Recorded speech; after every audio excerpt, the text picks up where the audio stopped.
یہ جب تک انسان میں صبر کا مادہ نہ ہوگا ممکن ہی نہیں. اس کو کہیں گے صبر علی الطاعہ، اطاعت پر صبر کرنا. ناگواری محسوس ہو رہی ہے لیکن اس ناگواری کو برداشت کرتے ہوئے انسان اللہ کے حکم کے اوپر جمع رہے، اللہ کے حکم پر عمل کرے. یہ کیا ہے؟ یہ صبر ہے. اگر یہ صبر نہیں ہے تو ظاہر بات ہے کہ انسان اللہ کے اس حکم پر عمل نہیں کر سکے گا. اسی طریقے سے اب منفی رخ لیجئے.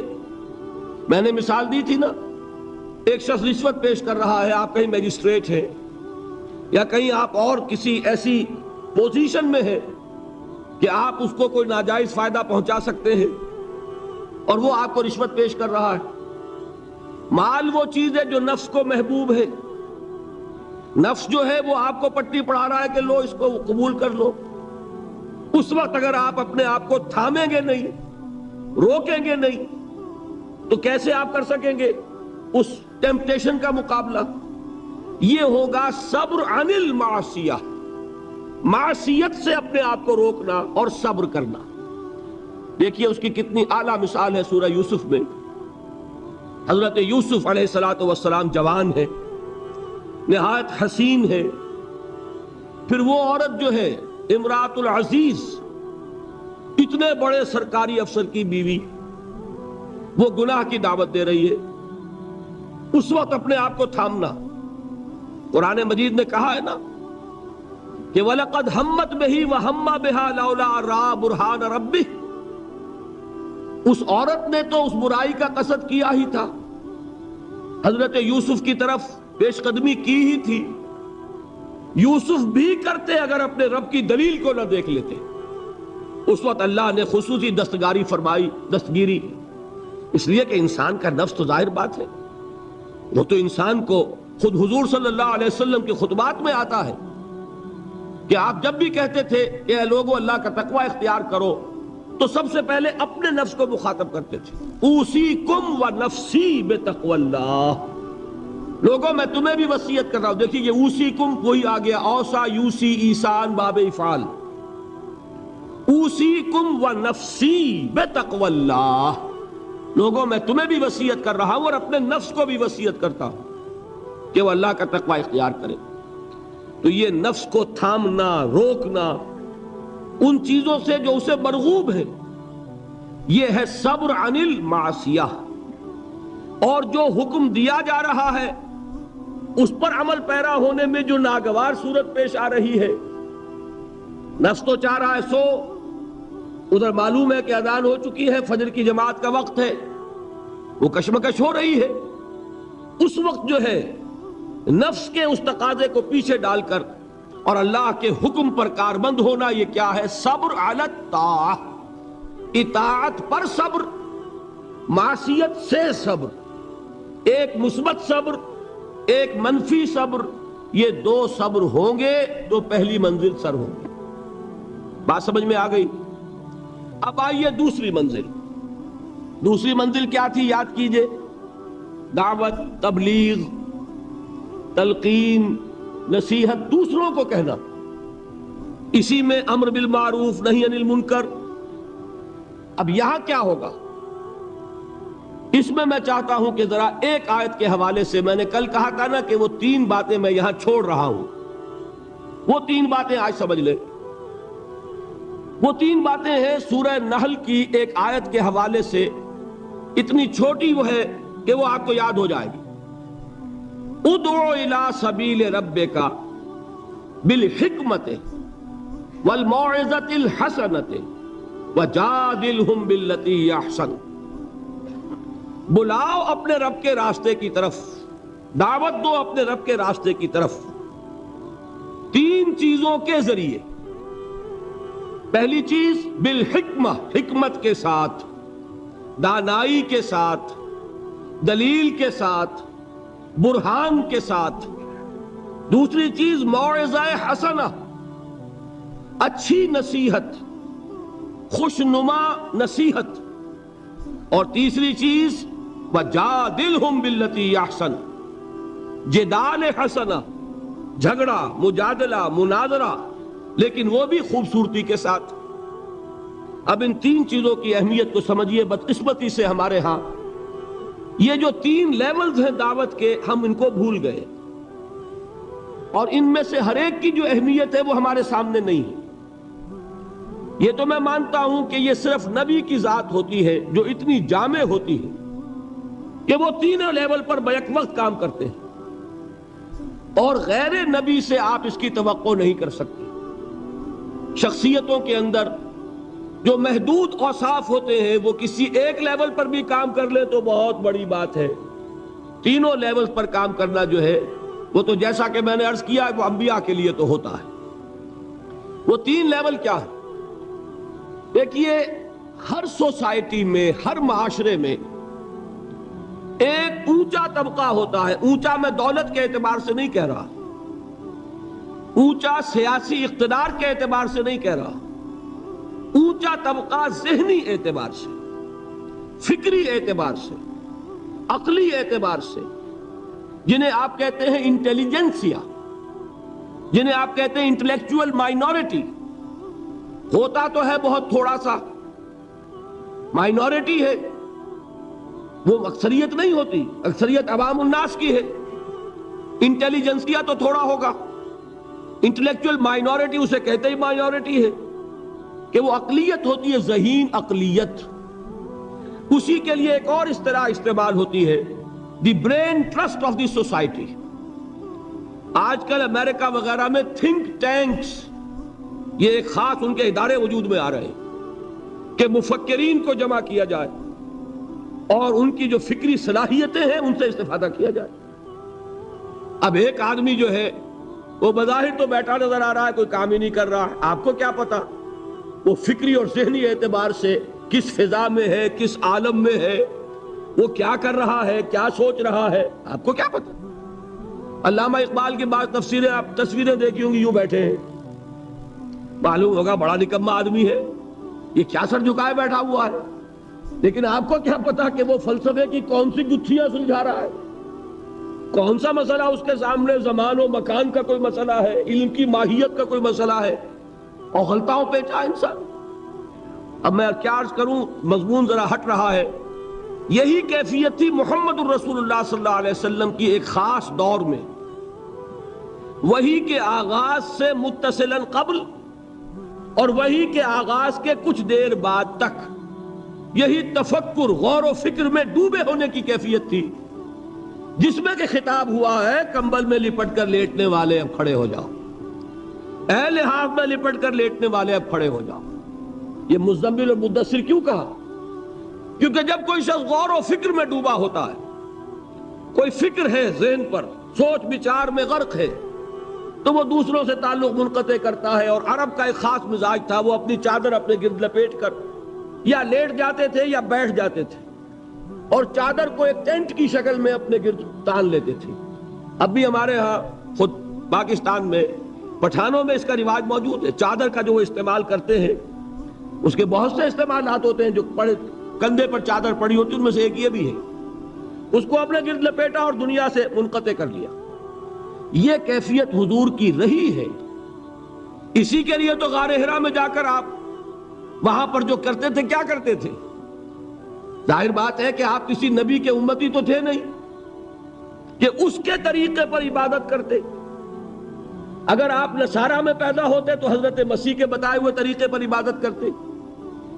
اگر آپ یہود میں پیدا ہوئے ہوتے تو ان کی شریعت کے مطابق عبادت کرتے. آپ کو تو ابھی کوئی عبادت سکھائی نہیں گئی، تو کیا کرتے تھے غار حرا میں؟ یہ ہمارے محدثین کرام نے اس کے لیے یہ الفاظ تجویز کیے ہیں کہ کان صفت و تعبدہ فی غار حرا التفکر والاعتبار. غار حرا میں آپ غور و فکر، سوچ بچار کیا کرتے تھے. یہ سوچ بچار میں اس طریقے سے اپنے آپ کو لگائے ہوئے ہونے کی کیفیت تھی جس میں آیا یا ایھا المزمل قم، یا ایھا المدثر قم، اے لحاف میں لپٹ کر لیٹنے والے اب کھڑے ہو جائیے. لیکن یہ کھڑا ہونا کون سا ہے؟ رات کا کھڑا ہونا. قم اللیل الا قلیلا نصفہ او انقص منہ قلیلا. اور مدثر میں یا ایھا المدثر قم، یہ کھڑا ہونا کون سا ہے؟ قم فانذر، یہ دن کا ہے. اب آپ خبردار کیجئے، دعوت دیجئے، اپنے رب کی تکبیر کیجئے۔ تو یہ در حقیقت دو حکم جو دیے گئے وہ اسی کیفیت میں۔ تو یہ بات جان لیجئے کہ وہ جو انٹلیکچوئل مائنورٹی ہوتی ہے، بظاہر آپ کو نظر آئے گا کہ کوئی کام نہیں کر رہے، اس لیے بڑی بڑی تنخواہیں لے رہے ہیں، تھنک ٹینکس کے اندر بیٹھے ہوئے ہیں، سوچ رہے ہیں کیا کام کر رہے ہیں یہ، وہ اصل میں وہ ہوتا ہے ان کے غور و فکر کی صلاحیت کو بروئے کار لانا، ایسا سازگار ماحول پیدا کرنا کہ وہ اپنی ذہانت، فطانت، سوچ بچار کی صلاحیتوں کو بھرپور طریقے پر بروئے کار لائے۔ بہرحال یہ ہے وہ انٹلیکچوئل مائنورٹی، اس کی اہمیت کیا ہے وہ بھی جان لیں۔ دیکھیے میں مثال سے سمجھا دوں کہ یہ میرا وجود ہے، آپ کا وجود ہے، 2 من کا 1.5 من کا وجود ہے کہ نہیں؟ ایوریج 1.5 من کا تو ہوگا، میرا تو خیر 2 من سے بھی زائد ہے۔ اب اس میں ایک دماغ ہے، اس کا وزن کتنا ہوگا؟ وہ پاؤ بھر کا، 1.5 پاؤ کا، آج سیر کا اتنا ہی ہوگا، لیکن سارے وجود کو کنٹرول کرتا ہے کہ نہیں؟ یہ میرا ہاتھ پکڑ سکتا ہے کسی چیز کو، لیکن کس شے کو پکڑے کس کو نہ پکڑے اس کا فیصلہ ہاتھ کر سکتا ہے؟ یہ تو دماغ سے ہوگا۔ یہاں سے حکم آئے گا یہ سانپ ہے مت پکڑنا، اور یہاں سے آئے گا لکڑی ہے پکڑ لو، اٹھا لو۔ پاؤں چل سکتے ہیں، کدھر چلیں کدھر نہ چلیں کون فیصلہ کرے گا؟ دماغ۔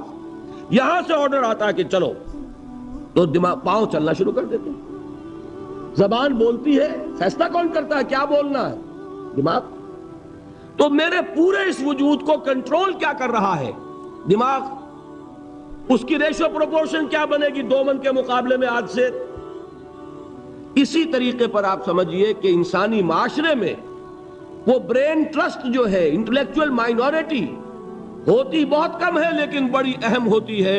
جدھر کا ادھر رخ ہو جائے گا، جس طرف ان کا رخ ہو جائے گا ادھر معاشرہ خود بخود چل پڑتا ہے۔ یہ جو انٹلیکچوئل مائنورٹی ہے یہ واعظ سے کسی بات کو نہیں مانتی، واعظ سننے کوئی تیار نہیں۔ اس کا تقاضا کیا ہوتا ہے؟ عقل سے بات کرو، دلیل لاؤ، دلیل سے مانو، دلیل سے منواؤ، ہے کہ نہیں؟ بلکہ میں نے آپ کو بتایا تھا کہیں واعظ ہو رہا ہو تو وہ مسکراتے رہتے ہیں، اول تو آئیں گے نہیں، کہیں پھنس گئے مجبوری کو تو زیر لب مسکراتے رہیں گے کہ یہ واعظ فرما رہے ہیں، بھائی کوئی عقل سے بات کرو، کوئی دلیل سے بات کرو۔ اب یہ کہہ دینا تو آسان ہے، فرائیڈ کا نظریہ بڑا گمراہ ہے، بہت غلط ہے، بھائی دلیل سے ثابت بھی کرو۔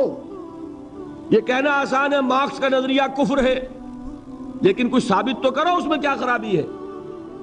یہ ہے اصل میں جو سب سے ٹاپ کے لیول کی تبلیغ ہے، وہ یہ ہے، دلیل سے، برہان سے، غلط نظریات کا عقلی دلائل سے ابطال۔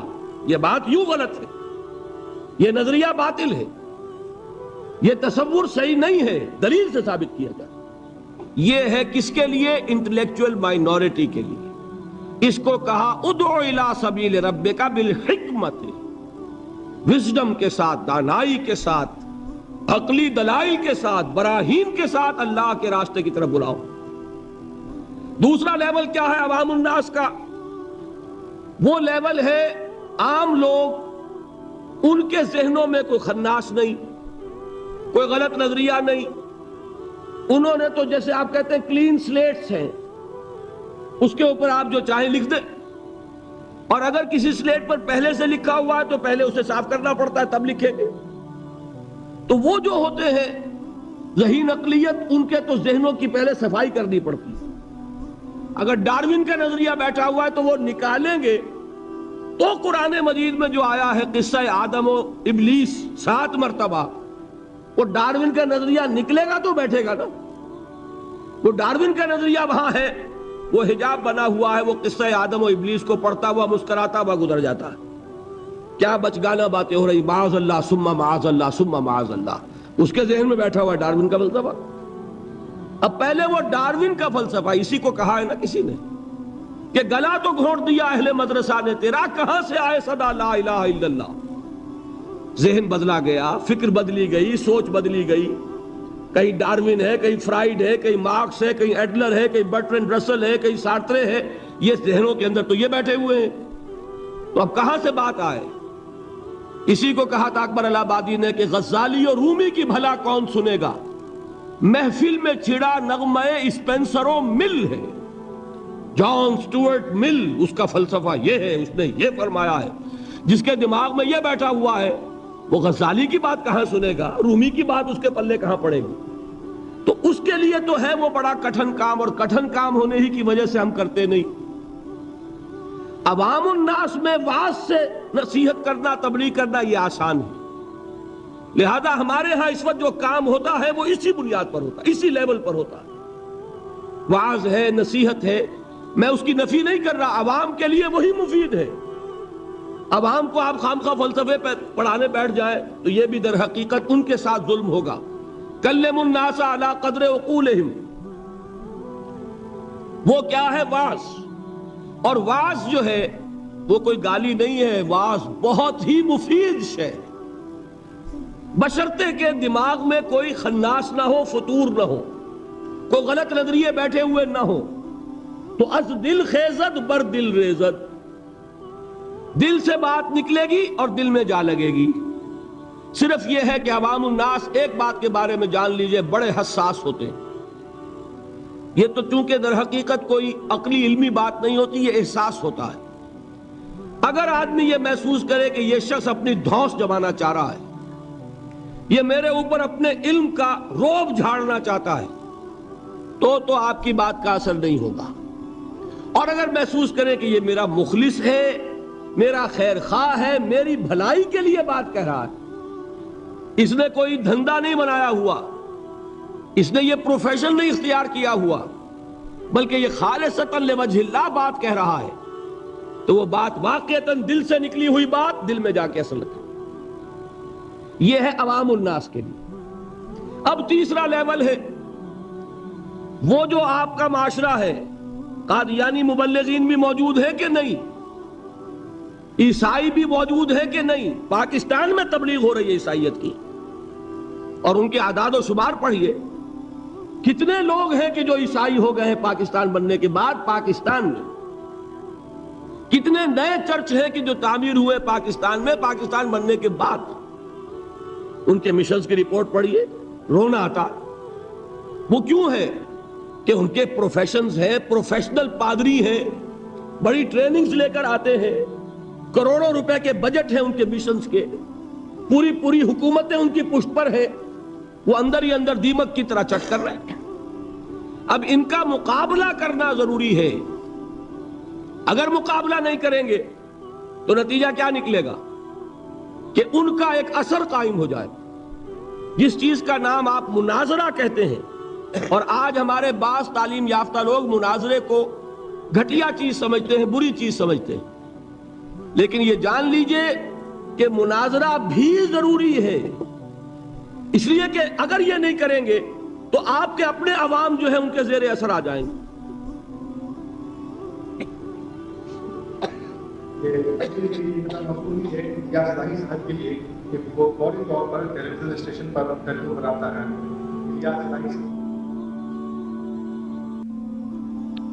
مجھے یہ یاد نہیں ہے کہ میں نے یہاں ذکر کیا یا نہیں کیا، بہرحال اگر کیا ہے تو دوبارہ کر رہا ہوں۔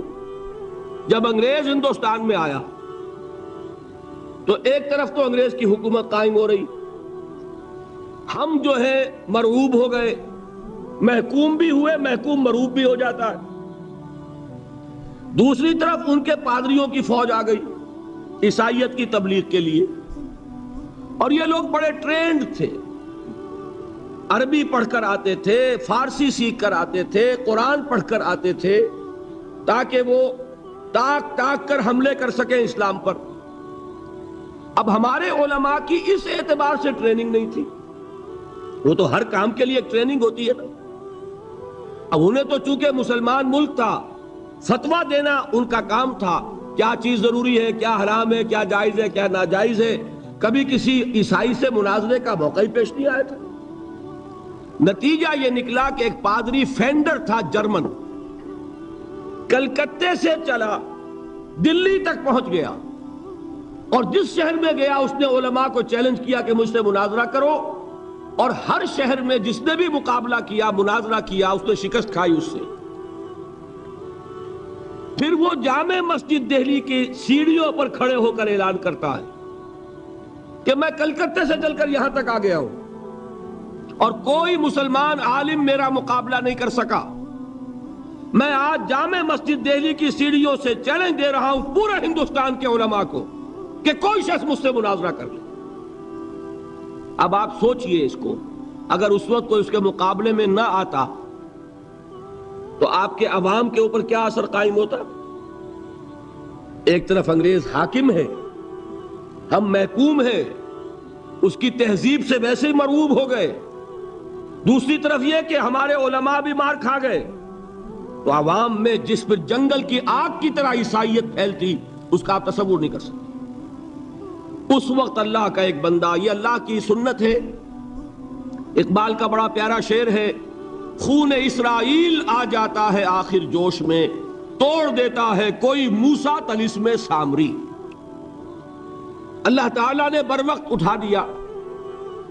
وہ اقبال نے یہ مصرع استعمال کیا ہے حضرت مجدد الفسانی رحمت اللہ علیہ کے لیے کہ اللہ نے بر وقت کیا جس کو خبردار، وہ ہند میں سرمایہ ملت کا نگہباں، اللہ نے بر وقت کیا جس کو خبردار.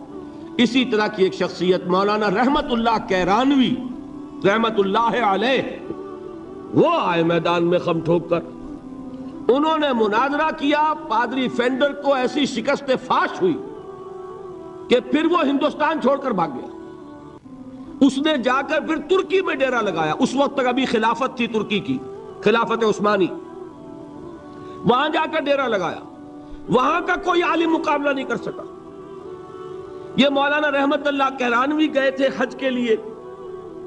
جب دارالخلافہ میں خبر پہنچی کہ یہ ہے وہ شخص جس نے شکست دی تھی فینڈر کو، تو وہاں سے ایک ریکویسٹ آئی کہ حضرت یہاں تشریف لائیے، اس پادری نے ہمارا ناطقہ بند کیا ہوا ہے. تو وہ وہاں سے دعوت پر اب جا رہے ہیں ترکی. اسے فینڈر کو جب خبر ملی کہ مولانا رحمت اللہ آ رہا ہے، مولوی رحمت اللہ، وہ وہاں سے بھی ایسا بھاگا، مقابلہ نہیں کر سکا. یہ ہے، دیکھیے اس کی ضرورت ہے، اس کی بھی ضرورت ہے. اب یہ میں بتا دوں آپ کو، ایک شخص یہ تینوں کام نہیں کر سکتا. ایک شخص انٹلیکچوئل لیول پر بھی کام کرے، ایک شخص سرمن اور واعظ کی سطح پر بھی کام کرے، اور وہ شخص مناظرے بھی کرے. مناظرہ عیسائیوں سے کرنے کے لیے کچھ اور معلومات درکار. بائبل کو پڑھاؤ جیسے آئے تھے. دیدات صاحب یہاں آئے کہ نہیں آئے؟ اب وہ اس وقت اللہ نے ان کو اٹھا دیا. ایک شخص ہے جو بائبل کے حوالوں سے پادریوں کا ناطقہ بند کیے ہوئے. غالباً آج یا کل ان کا جو مناظرہ ہوا ہے لندن میں، اس کے کیسٹس آپ کو مل جائیں گے. یہ اللہ کا بڑا فضل ہے کہ اس وقت ایک شخص عالم اسلام میں ایسا اٹھ کھڑا ہوا کہ کئی جگہ پر وہ پادری لوگ جو شکست کھا چکے. تو یہ اللہ کی طرف سے. اب یہ صلاحیت آپ اگر کہیں احمد دیدات صاحب سے کہ ایک قادیانی سے بھی مناظرہ کرو تو نہیں کر سکیں گے. اس کی وجہ یہ کہ اسپیشلائزیشن کا معاملہ ہے. قادیانی سے مناظرہ کرنے کے لیے وہ قادیانی کی ساری کتابیں پڑھی جائے، اس کا سارا لٹریچر کھنگالا جائے اپنے دل پر جبر کر کے، تبھی تو کر سکے گا نا. تو ایک شخص سارے کام نہیں کر سکتا. اس کے لیے ضرورت کیا ہے؟ اداروں کی ضرورت ہے، جہاں پول اپ کیے جائیں صلاحیتیں، کہ جو لوگ انٹلیکچوئل لیول پر کام کر سکتے ہیں وہ اس لیول پر تیاری کریں. جو لوگ عوامی سطح پر واعظ اور نصیحت کے ذریعے سے عوام الناس کو اللہ کی طرف بلا سکتے ہیں وہ اس کا کام کریں. پھر جو جدال کرنے والے ہیں، مناظرہ اور مجادلہ، وہ آئیں اور وہ اپنی اپنی مختلف جو ہیں جتنے بھی ان کے اندر وہ اسپیشلائز کریں اور ان کا مقابلہ کریں. ہندوستان میں عیسائیوں کی طرف سے حملہ ہوا اسلام پر، اور اسی وقت ہوا تھا آریہ سماجیوں کی طرف سے. آریہ سماجیوں سے مناظرے کرنے میں مولانا ثناء اللہ امرتسری، ان کو اللہ نے ایک صلاحیت دی. اور یہ غلام احمد قادیانی بھی جو پہلے مشہور ہوا ہے، وہ در حقیقت انہی مناظروں کی وجہ سے. آریوں کے مقابلوں میں کچھ نے فتح حاصل ہوئی، کچھ عیسائیوں کے مقابلے میں فتح حاصل کی تو مسلمانوں میں پاپولر ہو گیا. اور اب جو دماغ میں خناس پیدا ہوا، ظرف کم ہو تو زیادہ پڑ جائے تو چھلک جاتا ہے. لہذا میں یہ ہوں اور میں وہ ہوں اور میں نبی ہوں اور میں فلاں ہوں. پھر یہ دعوے اس نے کیے، فضل و اضل، گمراہ ہوا اور نہ معلوم کتنوں کو گمراہ کر گیا. لیکن اپنی جگہ یہ بات سمجھ لیجئے کہ دعوت کے یہ تینوں لیول ضروری ہیں. ادعو الی سبیل ربک بالحکمت والموعظۃ الحسنۃ وجادلھم باللتی احسن. یہ تین چیزیں نوٹ کر لیجئے. جیسے پہلی سطح پر تین جہاد تھے، نفس سے جہاد، شیطان سے مقابلہ اور بگڑے ہوئے معاشرے کے غلط دباؤ کا مقابلہ. وہاں صبر کیا تھا؟ صبر عن المعصیہ، صبر علی الطاعہ. اب یہاں کون سا صبر درکار ہے؟ جو شخص یہ کام کرے گا اسے اپنے کیریئرز کا صبر کرنا پڑے گا. ایک شخص میں ذہانت ہے، صلاحیت ہے، وہ کوئی بہت ہی نفع بخش کیریئر جو ہے اس نے اڈاپٹ کیا ہوا ہے، ڈاکٹر ہے، انجینئر ہے، اس میں اسے بڑی اونچی تنخواہیں مل رہی ہیں، بڑی اعلیٰ پریکٹس چل رہی ہے، لیکن وہی صلاحیت اب ادھر لگائے گا، ظاہر بات ہے وہ بساط طے ہوگی، اس میں کمی آئے گی. یہ کیسے ہو سکے گا اگر صبر نہ ہو؟ اگر انسان صبر نہ کر سکے، اگر انسان قربانی نہ دے سکے اپنے کیریئر کی، اپنے مفادات کی، اپنے شاندار مستقبل کی. وہی نوجوان دیکھیے، ہمیں شرم آنی چاہیے اور گردنیں ہمیں جھکا لینی چاہیے. قادیانیوں میں کتنے نوجوان ہیں جو اپنی زندگیاں جو ہے وقف کر دیتے ہیں. وہ زندگیاں وقف کرتے ہیں، انہیں ٹریننگ ملتی ہے، پھر وہ میدان میں آتے ہیں. عام آدمی کیسے کام کر لے گا؟ آپ سوچئے کہ آپ اپنے بچوں کو اس کام کے لیے وقف کرنے کے لیے تیار ہوں گے؟ ہم ذرا بھی کوئی کھاتا پیتا انسان ہو، ذرا سی بھی اس کی کوئی حیثیت ہو، وہ کبھی سوچنے کو بھی تیار نہیں ہوگا. بھائی چندہ لے لو، اللہ اللہ خیر صلی اللہ، جان چھوڑو. ہم اپنی اولاد کو اس کام کے لیے نہیں دے سکتے. یہ ہے ہمارا حال، اور یہی وجہ ہے کہ وہ دین حق جو ہے پامال ہے. آج ہی کوئی صاحب کہہ رہے تھے قادیانیت افریقہ میں بہت پھیل رہی ہے. کیوں پھیل رہی ہے؟ باطل جو ہے عیسائیت پاکستان میں پھیل رہی ہے. کیوں پھیل رہی ہے؟ آخر حکومتیں ہیں، پیسے خرچ کرتی ہیں، ان کے پادری سر ترین ممالک کے رہنے والے لوگ گرم ترین ممالک میں آ کے زندگیاں گزارتے ہیں کہ نہیں گزارتے؟ آج تو پھر بھی ایئر کنڈیشنز ہیں ان کے لیے، لیکن ایک زمانہ وہ بھی تو تھا جبکہ وہ جیکب آباد میں اور کہاں پنجاب کے تھل کے صحراؤں میں وہ لوگ گئے ہیں، اس وقت ایئر کنڈیشنر بھی نہیں تھے. انہوں نے وہاں جا کر کام کیے ہیں، ان گرمیوں کو جھیلا ہے. تو کام تو کرنے سے ہوتا ہے، صبر کا مادہ نہیں ہوگا تو آپ کام نہیں کر سکیں گے. اور اسی کا ایک دوسرا رخ ہے، جب آپ دعوت حق کے لیے کھڑے ہوں گے پہلا قدم کیا آتا ہے؟ استہزاء، تمسخر، مذاق اڑانا، جس کی میں مثال اب دینا چاہتا ہوں محمد الرسول اللہ صلی اللہ علیہ وسلم کی شخصیت سے. دیکھیے ہم کیا اور ہماری بساط کیا، ہم کیا مبلغ ہوں گے، کیا داعی ہوں گے، ہمارے اپنے دامن پر داغ ہوتے ہیں، لیکن یہ کہ محمد الرسول اللہ کے دامن پر کوئی داغ تھا؟ ان کو تو سارے مکے والے الصادق الامین کہتے تھے، نہایت محبوب شخصیت تھے. ان کے لیے تو جا صادق، جا الامین، یہ الفاظ سننے میں آتے تھے، آنکھوں کا تارا. لیکن جب آپ نے دعوت اب شروع کی، اب قرآن مجید میں دیکھیے، کسی نے کہا مجنون ہو گئے، دماغ خراب ہو گیا، پاگل ہو گئے، اجی شاعر ہیں، کچھ شعر جوڑ لیتے ہیں، ہم پر دھوس جماتے ہیں. کسی نے کہا ساحر ہیں، کچھ جادو سیکھ لیا ہے. یہاں تک کہ ایسے بدبخت بھی پیدا ہوئے، قرآن میں ہے ساحر کذاب، سحر کرنے والا جادوگر نہایت جھوٹا. یہ الفاظ کہے جا رہے ہیں کس کی شان میں؟ محمد الرسول اللہ صلی اللہ علیہ وسلم. قرآن میں نقل کیا گیا، یا ایھا الذی نزل علیہ الذکر انک لمجنون. کبھی آپ نے اس کا ترجمہ سوچا؟ اے وہ شخص، دیکھیے تصور کیجئے، حضور جا رہے ہیں، تشریف لے جا رہے ہیں، کسی دعوت میں ہے، تبلیغ میں، یا ویسے ہی تشریف لے جا رہے ہیں، اور کوئی ایک جمگھٹا ہے لوگوں کا، ادھر سے فقرہ آتا ہے، تیر کی طرح لگتا ہے دل میں جا کر محمد کے صلی اللہ علیہ وسلم. اے وہ شخص جس کا یہ خیال ہے کہ اس پر کوئی ذکر نازل ہو رہا ہے، ہمارے خیال میں تو تمہارا دماغ خراب ہو گیا. یا ایھا الذی نزل علیہ الذکر انک لمجنون، کہا کہ نہیں کہا؟ اور یہ نہ سمجھیے کہ حضور صلی اللہ علیہ وسلم کے قلب مبارک کو تکلیف نہیں ہوتی تھی. میں قرآن سے ثابت کروں گا، میں کہیں کوئی کہانیاں بیان نہیں کرنا چاہتا. قرآن نے کہا ہے وَلَقَدْ نَعْلَمُ أَنَّكَ يَضِيقُ صَدْرُكَ بِمَا يَقُولُونَ. اے نبی ہمیں خوب معلوم ہے صلی اللہ علیہ وسلم کہ جو کچھ یہ لوگ کہہ رہے ہیں اس سے آپ کا سینہ بھجتا ہے. یہ جو گھٹن ہوتی ہے، صدمہ ہوتا ہے. انَّكَ يَضِيقُ صَدْرُكَ بِمَا يَقُولُونَ. ہمیں خوب معلوم ہے کہ جو کچھ یہ باتیں آپ کو سننی پڑ رہی ہیں، یہ کڑوی کسیلی باتیں، یہ جو فقرے چست ہو رہے ہیں، استہزاء ہو رہا ہے، تمسخر ہو رہا ہے. سورہ حجر میں ہے، ایک جگہ کھڑے ہوئے لوگ قرآن کا مذاق اڑا رہے ہیں. بھائی فلاں آیت تم لے جانا، فلاں آیت میری ہوگی.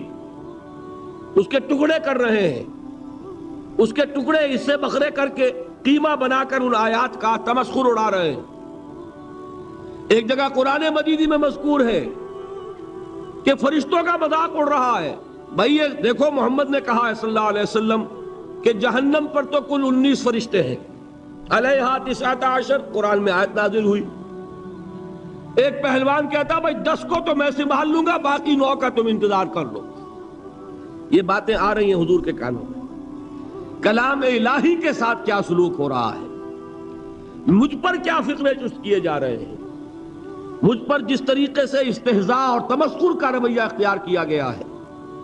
دل بھج رہا ہے، دل میں صدمہ ہے. دیکھیے سورہ نون ہے، اور میرے نزدیک یہ دوسری وحی ہے جو حضور پر نازل ہوئی ہے. اس کی ابتدائی آیات نون والقلم وما یسطرون ما انت بنعمت ربک بمجنون وان لک لاجرا غیر ممنون وانک لعلی خلق عظیم فستبصر ویبصرون بأیکم المفتون ان ربک هو یعلم بمن ضل عن سبیلہ وهو اعلم بالمہتدین. نون قسم ہے قلم کی اور جو کچھ یہ لکھتے ہیں. اے نبی آپ اپنے رب کی نعمت سے مجنون نہیں ہیں. یہ کیوں کہا جا رہا ہے؟ حضور کو جو صدمہ پہنچا ہے وہی نازل ہوئی ہے دل جوئی کے لیے، تسلی کے لیے. آپ کیوں برا منا رہے ہیں؟ اے نبی آپ کیوں صدمہ اور رنج اور اندوہ محسوس کر رہے ہیں؟ ان بدبختوں کے کہنے سے کوئی آپ مجنون ہو جائیں گے؟ مانتا بے نعمت رب کا بھی مجنون وَإِنَّ لَكَ لَأَجْرًا غَيْرَ مَمْنُونَ. آپ کو جو یہ صبر کرنا پڑ رہا ہے، آپ کو جو یہ جھیلنا پڑ رہا ہے، اس کی وجہ سے آپ کو وہ اجر ملے گا جس کا سلسلہ کبھی منقطع نہیں ہوگا. وَإِنَّكَ لَعَلَىٰ خُلُقٍ عَظِيمٍ. اور اے نبی آپ تو خلق عظیم کے حامل ہیں. آپ کا اخلاق، آپ کا کردار، آپ کی سیرت، آپ کی شخصیت میں طہارت، نفاست، پاکیزگی، آج تک دنیا نے کوئی پاگل، کوئی مجنون ایسا بھی دیکھا؟ یہ ساری باتیں اللہ تعالیٰ حضور کی دلجوئی کے لیے فرما رہے ہیں. اس سے آپ اندازہ کیجئے کہ کتنا صدمہ ہوتا ہوگا. یہی ہے، اس ساری چیز کو جمع کیجئے تو یہ چیز کیا ہے؟ وَاصْبِرْ عَلَىٰ مَا يَقُولُونَ وَاهْجُرْهُمْ هَجْرًا جَمِيلًا. صبر کرو اے نبی، صبر کرو اے محمد صلی اللہ علیہ وسلم، جھیلو اور برداشت کرو اس پر جو یہ کہہ رہے ہیں. اچھی طرح نوٹ کیجئے یہ بات، ذرا سیرت ہی کا سمجھ لیجئے، آج ایک بیان ہو جائے گا. یوں سمجھیے جب حضور نے یہ کہا کہ مجھ پر وحی نازل ہوئی، فرشتے سے ملاقات ہوئی، تو اب وہ چہمے گوئیاں شروع ہو گئی. معلوم ہوتا دماغ خراب ہو گیا. دیکھیے ہم نہیں کہتے تھے یہ جا کے غار حرا میں بیٹھتے ہیں، کئی کے دن رہتے ہیں، بھوکے رہتے ہیں، وہ خشکی چڑھ گئی نا آخر. یہ جس طرح کی باتیں دنیا میں آج ہوتی ہیں اسی طریقہ کی باتیں ہوتی تھی. عتبہ ابن ربیعہ ایک مرتبہ آتا ہے، کیونکہ قریش کے بڑے لوگوں میں سے تھا، تو قریب آ کر بڑی اپنائیت کے ساتھ، بڑی شفقت کے ساتھ، بڑے بزرگانہ انداز میں کہتا ہے بھتیجے، حضور سے، بھتیجے اگر واقعی کسی بدروح کا سایہ ہو گیا ہے تم پر، وہ آسیب آ گیا ہے تو مجھے بتا دو. میرے بہت سے عاملوں سے تعلقات ہیں، میں کسی کو بلا کر یہ تمہاری بدروح دور کر دوں گا. اب آپ سوچئے کیا بیتی ہوگی حضور کے دل پر. یہ وہ کیفیات ہیں، اور یہ نوٹ کر لیجئے 4 برس تک یہی شکل رہی ہے. مخالفت اسی نوع سے ہوئی ہے جس کو کہتے ہیں فزیکل پرسیکیوشن، جسمانی تشدد، وہ پہلے 4 سال نہیں ہوا۔ اس کی وجہ کیا ہے کہ در حقیقت جب بھی کبھی کوئی ایسی دعوت اٹھتی ہے، اب مجھے اجازت دیجئے میں ایک لفظ انقلاب یہاں استعمال کر لوں، انقلابی دعوت۔ کل میں نے کہا تھا نا، ایک ہوتی ہے خالص مذہبی تبلیغ، ایک ہوتی ہے انقلابی تبلیغ۔ مذہبی تبلیغ کی سب سے بڑی مثال عیسائیت کی تبلیغ، اور انقلابی تبلیغ کی سب سے بڑی مثال اشتراکی تبلیغ۔ میں باہر سے مثالیں دے رہا ہوں، اندر سے نہیں دینا چاہتا۔ آگے یہ کہ یہ قدر گفتیں باقی فکر کن، آگے انسان اپنی عقل سے کام لے، سوچے، غور و فکر کرے۔ تو یہ انقلابی تبلیغ تھی محمد الرسول اللہ صلی اللہ علیہ وسلم۔ اور انقلابی تبلیغ کے اندر یہ بات جان لیجئے کہ پہلا رد عمل جو ہوتا ہے معاشرے کا وہ یہ ہوتا ہے کہ کوئی ایسی بات گھبرانے کی نہیں ہے، ایک آدمی کا دماغ خراب ہو گیا ہے اور کچھ سر پھرے قسم کے چند نوجوان اس کے ساتھ ہیں، ایسی کیا بات ہے گھبرانے کی؟ مشت خاک ہے، بس ان کو چٹکیوں میں اڑاؤ۔ جو چٹکیوں میں اڑانا کہلاتا ہے نا، اسی کو قرآن مجید میں ایک اور جگہ کہا گیا ہے، یریدون لیطفئوا نور اللہ بافواہہم، یہ چاہتے ہیں کہ اللہ کے نور کو اپنے منہ سے بجھا دیں، پھونکے مار کے ہی بس۔ تو پہلا رد عمل جو ہوتا ہے ایک نظام کا، ایک کسی انقلابی دعوت کے خلاف، وہ رد عمل ہوتا ہے استہزاء، تمسخر، مذاق کرو، ان کو جس کو آپ انگریزی میں کہتے ہیں ڈی مورلائز کر دو، ان کی ہمتیں جو ہے وہ ٹوٹ جائیں، ان کو اس طریقے سے، اسی کا نام ہے آج کل کی اصطلاح میں کیریکٹر اسیسینیشن، ان کی شخصیتیں جو ہیں ان کو داغدار کر دو، ان کا اعتبار ختم کر دو، ان کا استہزاء کرو، تمسخر کرو۔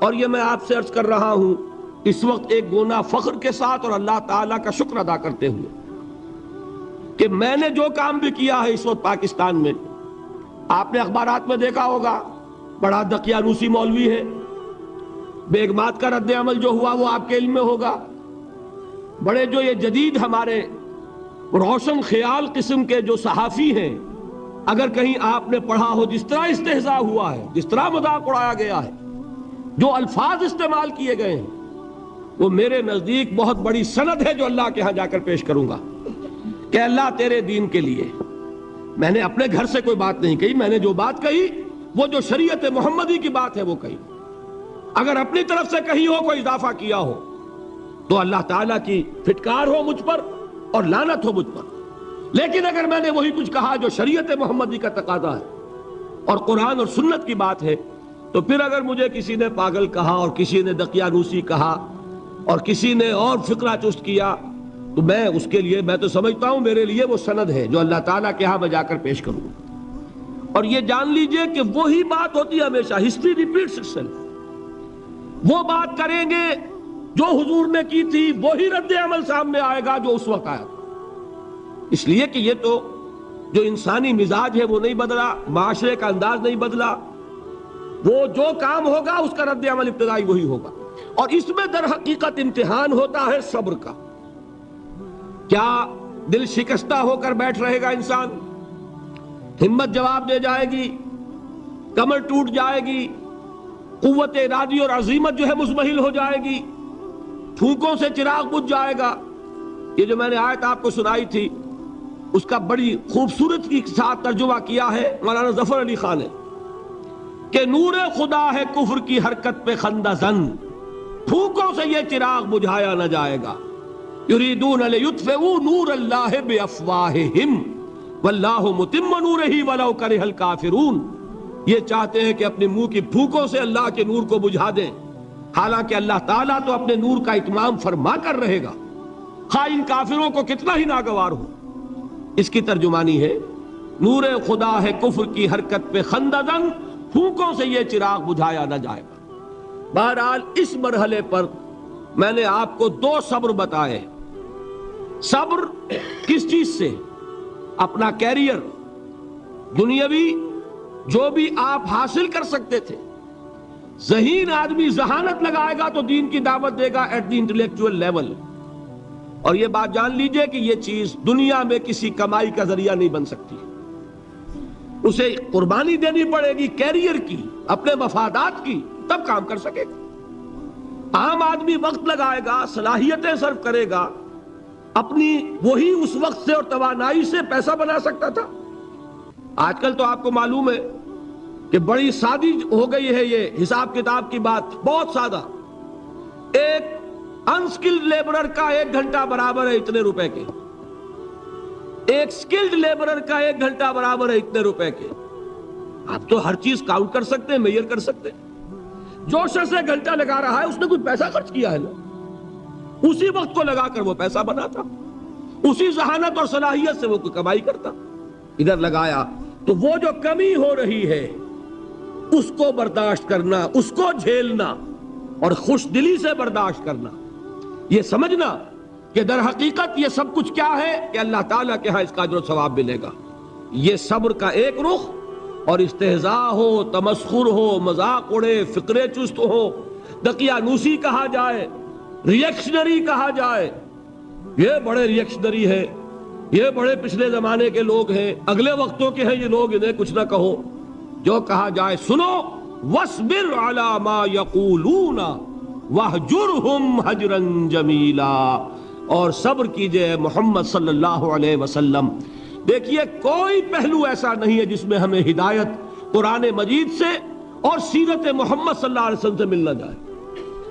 اگر اللہ تعالیٰ مقام دعوت پر فائز ہونے کی توفیق عطا فرما دے تو جو مرحلے پیش آئیں گے وہ آپ کو نظر آ جائیں گے سیرت محمدی میں صلی اللہ علیہ وسلم، اور اس وقت حضور سے جو کہا گیا اس سے آپ کے دل پر بھی، اس کے زخمی جو آپ کا دل ہے، آپ کے احساسات ہیں، اس پر مرہم رکھا جائے گا۔ وَلَقَدْ نَعْلَمُ أَنَّكَ يَضِيقُ صَدْرُكَ بِمَا يَقُولُونَ، ہمیں خوب معلوم ہے کہ جو کچھ آج تمہیں سننا پڑ رہا ہے اس سے تمہارا سینہ بھجتا ہے، تمہیں رنج اور صدمہ ہوتا ہے، لیکن وَاصْبِرْ عَلَى مَا يَقُولُونَ، جو کچھ یہ کہہ رہے ہیں اس پر صبر کیجئے، اس کو جھیلیے اور برداشت کیجئے۔ اچھا، اس مرحلے پر صبر کی ایک تیسری شکل ہے، اس کو بھی سمجھ لیجئے۔ وہ صبر ہے جو میں نے سورہ حامیم السجدہ کے حوالے سے آپ کے سامنے رکھا ہے۔ مقام دعوت پر جو شخص فائز ہو گیا ہو اس کے لیے یہ صبر لازم ہے کہ لوگ گالیاں دیں وہ دعائیں دیں، لوگ پتھراؤ کریں وہ پھول پیش کرے، اگر نہیں کرے گا دعوت نہیں آگے بڑھے گی۔ اچھی طرح سمجھ لیں، یہ جو قانون ہے السن بالسن والعین بالعین، آنکھ کا بدلہ آنکھ اور دانت کے بدلے دانت اور کان کے بدلے کان، یہ قانون ہے شریعت کا۔ یہ قانون مقام دعوت پر نہیں چلتا، مقام دعوت کا قانون اور ہے، جھیلو، برداشت کرو، مارے کھاؤ، ہاتھ نہ اٹھاؤ۔ اس کا نام ہے پیسو ریزسٹنس۔ وہ میں نے کل کہا تھا نا کہ 3 مجھے اصطلاحات آپ کو بتانی ہے اور اس کا مفہوم۔ تیسرے لیول پر جب آپ آ جائیں گے اقامت دین کی جد و جہد میں، اس کے لیے پہلا صبر کیا ہے؟ صبر محض۔ اب میرے پاس کوئی اور لفظ نہیں ہے ترجمہ کرنے کے لیے۔ صبر محض سے کوئی بات شاید بہت سے حضرات کی سمجھ میں نہیں آئے گی۔ صرف صبر کیا معنی؟ Passive resistance. لوگ گالیاں دیں تم دعائیں دو، لوگ تمہیں مار رہے ہو تم ہاتھ مت اٹھاؤ۔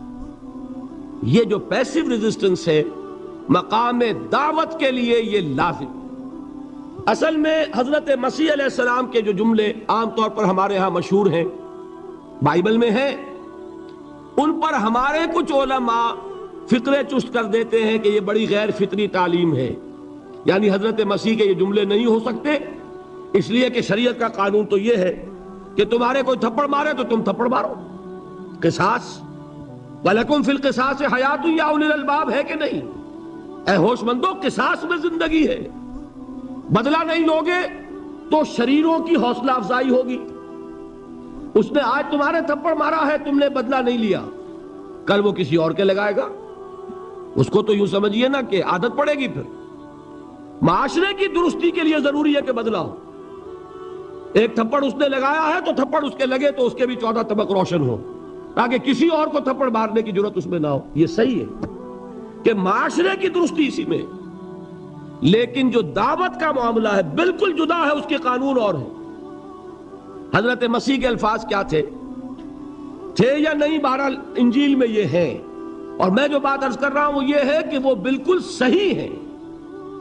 مقام دعوت کے دوران یہی طرز عمل صحیح ہے، اور یہی طرز عمل محمد رسول اللہ نے صلی اللہ علیہ وسلم اپنے ساتھیوں کو تلقین فرمایا۔ وہ کیا ہے؟ وہ الفاظ جو ہے انجیل کے وہ یہ ہیں کہ اگر کوئی تمہارے داہنے گال پر تھپڑ مارے بایاں بھی پیش کر دو، اگر کوئی تمہارا چغا لینا چاہے نالش کر کے تو تم اس کو کرتا بھی اتار کے دے دو، اگر کوئی تمہیں بیگار میں 1 کوس لے کے جانا چاہے تم 2 کوس اس کے ساتھ جاؤ۔ اس پر کہا گیا کہ یہ بڑی غیر فطری تعلیم ہے، یقیناً قانون کے اعتبار سے غیر فطری ہے، دعوت کے اعتبار سے یہ لازمی ہے۔ یہی دعوت کا یہی قانون ہے جو 12 برس تک مکے میں محمد الرسول اللہ نے نافذ کیا۔ صحابہ کو کیا حکم تھا؟ تمہیں کتنا ہی مارا جائے تم جواب میں کوئی کارروائی نہیں کر سکتے۔ نو ریزسٹنس، نو ریٹیلیشن۔ ریزسٹنس تو ہے، پیسو ریزسٹنس۔ ریزسٹنس کیا ہے؟ کہ پیچھے مت ہٹنا۔ وہ سارا دباؤ کیوں دے رہے تھے کہ تم اپنا تعلق منقطع کرو محمد سے صلی اللہ علیہ وسلم، تم توحید کو چھوڑو، اپنے آبائی دین میں آؤ۔ اسی کے لیے پریشرائز کر رہے تھے نا۔ حضرت بلال کو مار رہا ہے امیہ ابن خلف، حضرت خباب بن الارت رضی اللہ تعالیٰ عنہ کو دہکتے ہوئے انگارے زمین میں بچھا کر اور اس کے اوپر ننگی پیٹھ لٹا دیا گیا۔ آپ ذرا تصور کیجئے، ایک شخص دیکھ رہا ہے کہ دہکتے ہوئے انگارے بچھائے جا رہے ہیں، یہ میرے لیے تیار کیے جا رہے ہیں، اور پھر حکم دیا جاتا ہے کرتا اتار دو، کرتا اتار دیتا ہے، لیٹ جاؤ، لیٹ جاتا ہے۔ کیوں؟ بڑی غیر فطری بات ہے یہ تو۔ اسے ہاتھ پاؤں مارنے چاہیے۔ ایک آدمی ڈیسپریٹ ہو جائے تو آپ کو معلوم ہے اس کے اندر طاقت بہت آ جاتی ہے۔ اسے نظر آ رہا ہو کہ مجھے تو بھون دیں گے، کباب بنا دیں گے، تو اگر اسے اجازت ہو 2-4 کو مار کر مرے گا۔ اجازت نہیں۔ محمد نے ہاتھ باندھ دیے صلی اللہ علیہ وسلم، تمہیں اجازت نہیں ہاتھ اٹھانے کی۔ یہ بعد میں سورہ نساء میں یہ الفاظ نازل ہوئے کہ اے مسلمانوں، ایک زمانہ یہ تھا کہ تمہیں حکم تھا کفو ایدیکم، اپنے ہاتھ بندھے رکھو، you are not allowed to retaliate. ڈٹے رہو، جمے رہو، کھڑے رہو، صبر کرو، جھیلو، برداشت کرو، پیچھے نہ ہٹنا، نہ محمد کے دامن کو چھوڑنا صلی اللہ علیہ وسلم، نہ توحید کا دامن چھوڑنا، لیکن ہاتھ اٹھانے کی اجازت نہیں۔ بتائیے کہاں گیا قانون؟